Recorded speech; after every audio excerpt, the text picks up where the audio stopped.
hatang sa kasayuran. Dunay kasayurang pinadailang, dali ra kay mahibawan. Dunay sa kasayurang gitaguan, ginumluman. Ang ayang kuykoyon sa katawhan, mauna ni ang Kasayurang Kinuykoyan. Mahitungod sa West Philippine Sea, perti niyang hiluma. Mahitungod sa panghasi sa mga mangingisda, hilom kay siya. Mahitungod sa pag-water cannon sa itong mga barko, way imik kining opisyala. Sa pagpanghasi sa atong resupply mission sa BRP Sierra Madre, perti niya takuma. Pero nakugang ko kagahapong adlaw, finally nitingog kining opisyala. Pero dili ang West Philippine Sea ang gikomentaryohan niya. Dili ang mga mangingisda ang gipanalipdan niya. Dili ang atong mga sundao mo'y giduphan niya. Si Apollo Quiboloy maoy gihatagan sa iyang suporta. Ang nikalit lang tingog kagahapong adlaw, human sa pagpakahilomsud sa pila na kasimana, mao ang atong Vice Presidente nga si Inday Sara. Si Quiboloy mo'y nakadawat sa hingpit niyang simpatiya. Si Quiboloy perti kunong luuya, gipadad-an sa kapulisan og perti naghana nga puwersa. Kadto kunong kapingatos ka mga pulis, naghinubra ra. Dili na to makitawhanon ang gibuhat ning gobernoha. Sabay, ang atong Vice Presidente, hain man ni siya kapusta. Na ni siya kapusta sa atong gobyerno, na siya kapusta sa atong republika, o to ni siya kapusta sa mga kontra, sa mga badlungon ining administrasyon na. Wa siya mutingog sa West Philippine Sea kay dili kuno na iyang departamento. Kay edukasyon ra kuno mo iyang sentro, maura kuno matunong sa iyang serbisyo. Ang Department of Foreign Affairs o ang Armadong Kusog mao kuno'y labing suhito. So di kuno siya mutingog kanang West Philippine Sea nga isyu. Kining kang Apollo Quiboloy unsa may kalambigitan ini sa edukasyon. Nganong si Quiboloy hingpit man kaayo ang suporta nga inyong gipahigayon. Makapalambo ba ni sa atong mga eskwelahan kung si Apollo Quiboloy inyong duphan? O sa may natampo ni Quiboloy sa atong sistema sa edukasyon.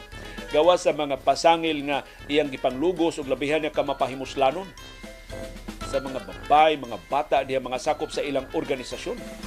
Hasta mga dagko iya pang pangwartahon. Ang mga laki in town iya pang pangkulatahon.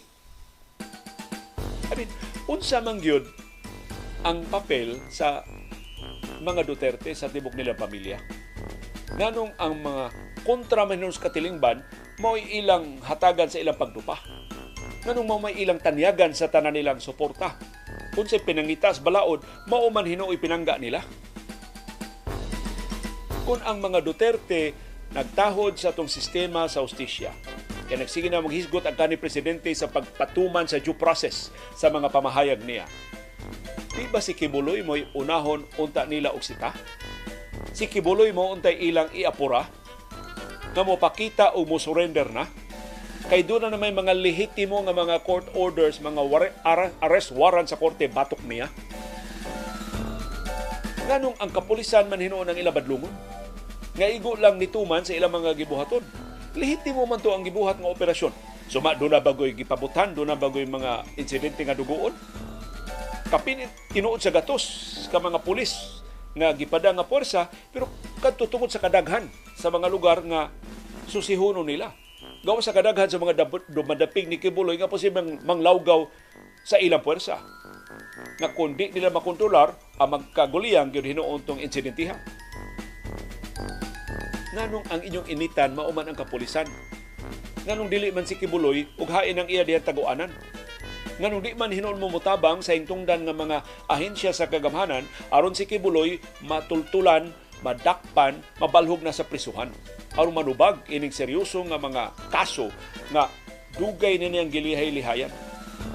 Iyan ning gitaguan sud na sa daghang katuigan. Apil mga imong ni adto sa diha pa mo sa pamunuan. Lisod kay ipasabot ni VP Sara. Nano nga titingog na tinuod siya finally kagahapong adlaw, pero si Quiboloy o gipahinungdan niya.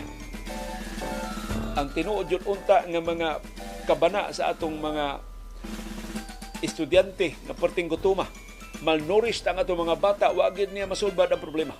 Wa gani siya mo padayag bisag gamay na lang nga simpatiya sa 2 milyones ka mga bata nga gipanggutom di makasabot sa mga leksyon nila. Suma sa report nga giluwatan sa United Nations Children's Fund o UNICEF sayo karong semana. Amo ni ang gidangatan. Pataka lang og hatag sa iyang suporta ang katawhan. Nasipya ta ining pamilyaha atong gibutang sa importante kay mga pwesto, importante kay nga mga ahensya na presidente baya ni ang ilang papa.